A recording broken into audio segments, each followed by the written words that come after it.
Are you happy? Do you want to be happy? Maybe do you think you'll be happy one day? And like happiness is this elusive idea you have. Maybe you even have a clear idea. I don't know. Well, today you're in luck because we're going to talk about what is happiness. This is the Existential Stoic podcast. Danny, you're with my buddy Randy. What's up, Randy? Yo, Danny. I think I said that weird, but that's okay. That's okay. Don't worry. Be happy. Yeah, right. That is really the truth. You just have to not worry to be happy, I think. I think that's the only way probably to be happy. hmm Yeah. Well, it's happiness is an interesting thing because it's generally one of those things that you have when you're not thinking about it.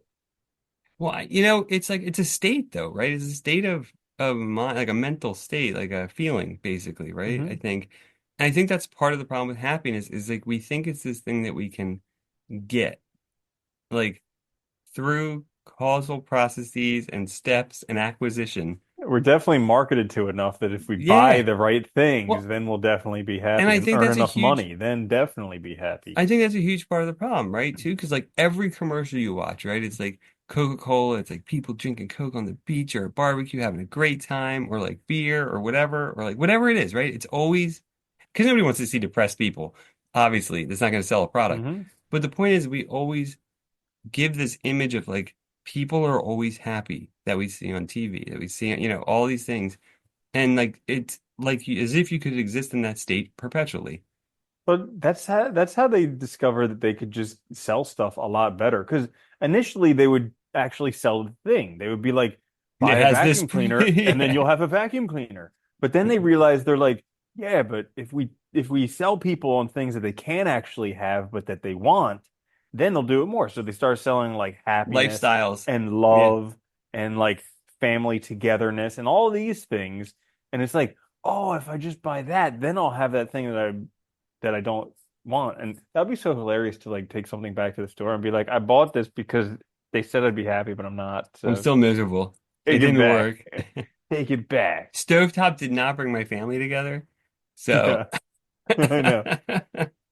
Yep. yeah, but I think this is, it's funny because you're right. Like, and that sales pitch is in so much. It's in all the movies, right? We talked about that before, like the happily ever after, Yeah. all these ideas about like getting there. And I think part of it too is like, what? What's up? I'm just imagining like someone cooking up stovetop being like, this is really gonna work. They're finally gonna talk at the dinner table, put down their phones, Yeah. enjoy dinner. Yeah, Oh my God. it's a dream, right? But I think that's also part of it too, is we want reality to be we want to force reality to be a certain way that's not, right? And Mm-hmm. we were talking about this before too, but we also have this like idea that we should be happy all the time, which is ridiculous. Like you can't be. You just Yeah. cannot be. And I always think back like, I always liked what in virtue ethics, like Aristotle Stoics, Plato. I always like their idea because they always talk about like, you should be virtuous. And when you look at how they explain the benefit of virtue, which is like why you ought to be, what do you get from it basically? Most of them kind of land on you're just more stable. Basically, that if you're virtuous, you can handle what life throws at you because they all mention like, there's going to be fortune and misfortune. You can't control that. Like, no matter how good of a person you are, people are going to die. There might be an eruption of a volcano. There might be a natural, these things we can't control, but we'll be able to handle them better if we have a solid, stable character. Yeah, that's a really good point. Because it's like when you act virtuously, essentially you're doing the right thing Yeah. because it's the right thing and because your actions are within your control. But like happiness is not within your control. And so like, No. but when you're doing stuff to have happiness, then you can do stuff that's not virtuous. You can do the wrong things to try and get happiness. And that not only causes, I mean, it may get you there in the short term, but in the long term, it definitely doesn't. And it could hurt other people as Well, well. that's the other weird thing is I think we use happiness very generally because really short terms like pleasure, joy, and this gets into definitions, which is hard too, I think, because we don't have a clear definition of it either, which is also a huge part of the problem, I think. But like you said, right? Because like short-term pleasures often lead to more problems long term, generally, not always, but do.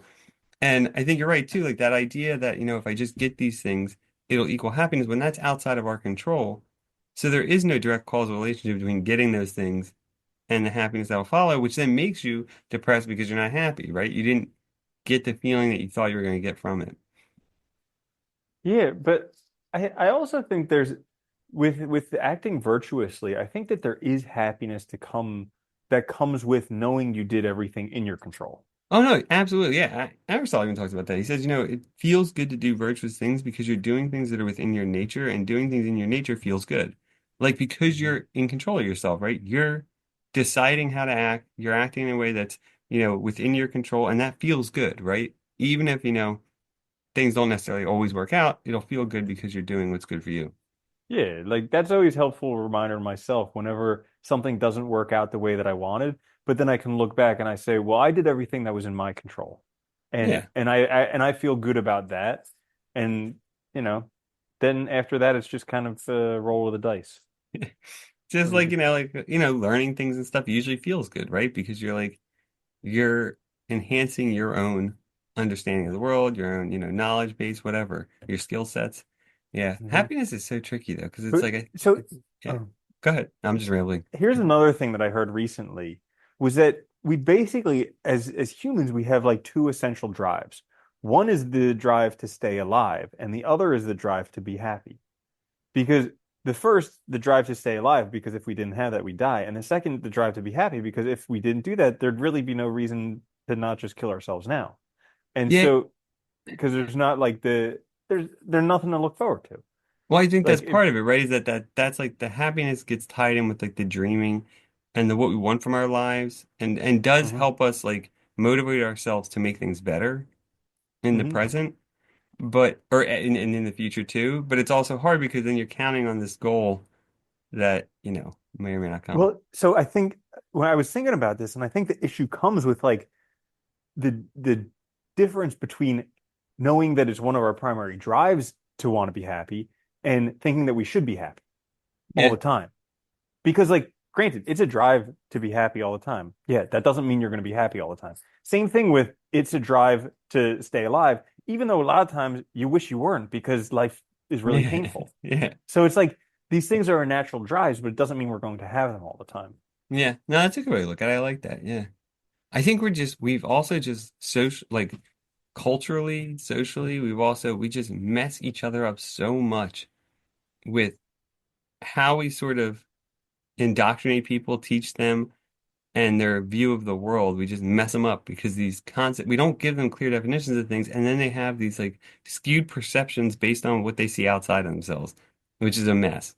And I think Hmm. like the imaginary happiness is this made up idea that you'll be like smiling forever after something happens. And it's like, yeah, very Yeah, weird. like what happened to the rule of philosopher kings? Like it seemed like things were going so well with like the Greeks and the Romans where like they thought that, essentially the philosophers would be the rulers and they would kind of teach everyone else. And then all of a sudden, what the heck happened? Christianity? Oh, okay, cool. Well, I mean, that's what the Holy Roman Empire started, right? And then Rome fell. Okay, But, gotcha. I mean, that could be, I'm just, that's just one reason. But yeah, The I don't golden know. rule. He who Yeah. has the gold makes the rules. That Well, I think part of yeah. the problem is that, right? Is that greed and stuff and other things came into play. Like, and even Hmm.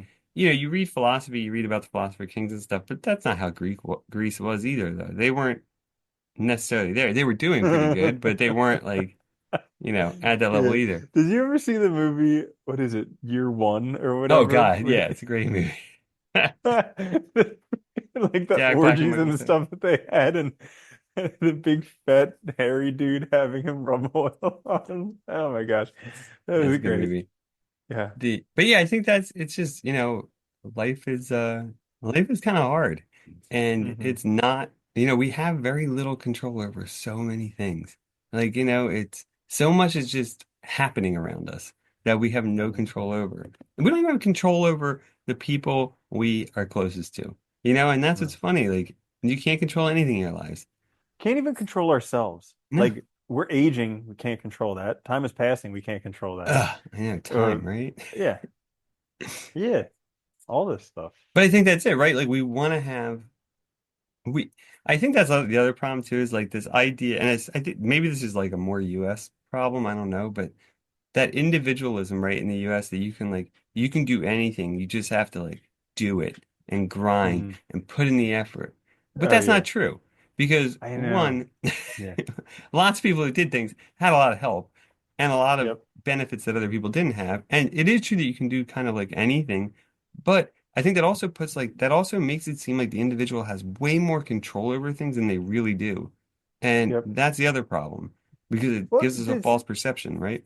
this whole like self-made person, the self-made millionaire, the self-made billionaire, it's a crock of BS because nobody can be self-made. What did you like everything that you ate, you just harvested it from seed Yeah, and you right. created those seeds yourself too? Like what, everything you're self-made? No, it's like you, yeah, sure, maybe you started poor and then you started a company and made some money, but that's one thing. But there was a whole bunch of other stuff It's and a whole also bunch of funny other too. people It's that like, put well, stuff together. it's like Amazon, they wouldn't be able to do anything unless the government built roads. You know? Hmm. Like they didn't build the roads, they didn't design to make the trucks, they didn't do any of that stuff. They didn't Yep. like I mean, there's so many things that, you depend on for these things to work, and then we act like, and I think that is like a big problem with it too. The Hmm. tech industry is terrible at that too, because you always get like the CEO comes out to announce new products, like in like sneakers, Yeah. like it was no big I deal. did this. Look what I made, guys, and it's Yeah. like you didn't make anything. Yeah. I know. Go Uh, figure. it is, So happiness. yeah. I think yeah, I think I told you a couple of weeks ago. I listened to some Musonius Rufus.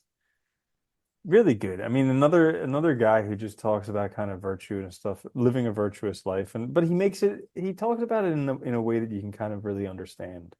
That's always helpful, isn't it? I think the Hmm. key is like, just recognizing like what you do have control over yourself. Like, and I think this is the important thing. Like, if you're unhappy, there are things you can do. There's definitely stuff you can do. And at the very least, one thing I've learned is like taking positive action will help. It won't make everything better. It won't make you happy all the time, but it will definitely make your life better and make you feel better more often than you do now. What's really interesting? So like again, these books that I always harp on because I just learned so much from them. Yeah, that's cool. But Whatever. I like stuff. he yeah, I mean he talks a lot about kind of defining stuff, like coming to definitions with things. It's And it's helpful. like, yeah, it's very helpful because like if you think you're not happy, it's like, could you be 1% happier? Like, I mean, we're just talking 1% happier. Like Yeah. maybe your happiness is at 3%. Could you maybe, if you tried really hard, be 4% happy? It's like, if yes, well, if you can be 1% happy, you could be 1% times a whole bunch more happier. So it's like Yeah. this concept that like what we are in terms of happiness is a static thing, or because Well, our that's whole just entire it. life, Yeah. yeah, It's like we if you treat it look like it's back, final. Yeah. Sorry. exactly. Yeah. If you look back, like our moods are all over the place throughout our life. Now, when we're in a bad mood, it's a lot easier to think that it's the only way that it is. And he even gives examples in the books of like clients that he's had where, their whole life is terrible. They've never had a day of happiness. And then he'll do some exercises with them and they'll be feeling good again. And they'll talk to him and he'll be like, "So what about this whole thing about you never had a day of happiness in their life?" And he's like, and they're like, "Oh yeah, I don't know where that came from. My life has been great. I was just having a bad week." And it's like your mind is so crazy that it can just Yeah. shut off all the good memories that you have It's and weird. can Yeah, it completely. is weird. I wonder too how much of that is like life's changed a lot, right? We're not animals, nomadic animals wandering around anymore. I wonder how much of it too is like a mismatch of like instinctual stuff that might have helped us survive in the past, and then modern society being so wildly different from that Mm, those things don't have an outlet kind of or like a use. So yeah. yeah. Because, I don't know, but I think one of the best things you can do though is taking action. Doing something is always better than nothing because I, myself included, but so many people I've seen, they're miserable and they're like, but nothing's going to get better because of, and then you do the blame game and blame the Hmm. world, everybody else, victimize yourself, and then that just makes you inert. And then guess Yep. what? Nothing gets better. Yeah. Well, it's like action is something that's in your control. Yeah. Actions, beliefs, judgments, decisions, those are things that are within your control. So you can go ahead and change those, and those will essentially change your life. But Yeah. if you don't change those, it's not going to do anything. Yeah. I think too, the other big thing too is because those things are in your control is like being honest with yourself about what's triggering you. And a lot of people, I think, like news, social media, stuff like that, like getting off of that helps a lot Oh because you yeah. just remove those triggers that are constantly And they're present. just garbage. Yeah, it is garbage. But I mean, you also just remove those triggers, right? Like, because if you're not feeling good about your life, and then you go on, you see, like, your neighbor is posting pictures from the trip to Hawaii, or like, you're seeing some jackass be like, this is $180 million mansion. Look at it. Talking about freaking garbage. So like this is how bad it is. So for years, ever since inflation started, for years they've been talking about how like inflation numbers are worse than everybody thought, and like they're so much worse than the projected numbers, and why this is terrible. And so now that they're less than the projected numbers, I saw a headline on some news thing the other day where it's like why inflation numbers less than the projected numbers are terrible. And it's just like, come on, it can't be terrible both ways. But Like, it is, and the reason is because that sells more yeah. than the alternative. Like, then that's just it. Like, if you realize that, like, social media, the news, if they get you angry or depressed or upset or anxious, you're going to keep watching. They don't Yeah. give a shit if you're happy. And that's Nope. really the problem. And people don't realize that. And then they're told that lie, like, you gotta be an informed citizen, though. You gotta, yeah. Yeah, it's called And citizenship. yeah, right. And yeah, I think this is just like another part of it too, is we get caught up in these traps where other people are manipulating our emotions and we don't realize it. And that's Hmm. really dangerous too. You have to be in control of yourself first. Yep. Yeah, So we'll never be happy. And this no, but also get your and shit it together. Yeah, exactly. Do what you can do. Yeah. Take care of your actions, decisions, beliefs, that type of stuff, and Yeah. then And be be as happy as you realistic. can and then Be die. realistic is good too. Calm Hmm. down. Yeah, we'll be all right. And then we all die in. It doesn't matter. So I mean, that's a good positive thing to end on, I think, is that no matter what, this Yeah, doesn't matter. You're fine. Don't worry. exactly. All right. Well, there you have it, I guess. What is happiness? I don't know if we answered it. We'll try. We'll keep trying. This is the Existential Stoic Podcast. So if you liked it, check us out on YouTube, wherever you get your podcasts. We have hundreds of episodes. It's awesome. There's so much information. Check it out. We'll be back later this week with another episode, though. Until then, later, Andy. Later, Danny.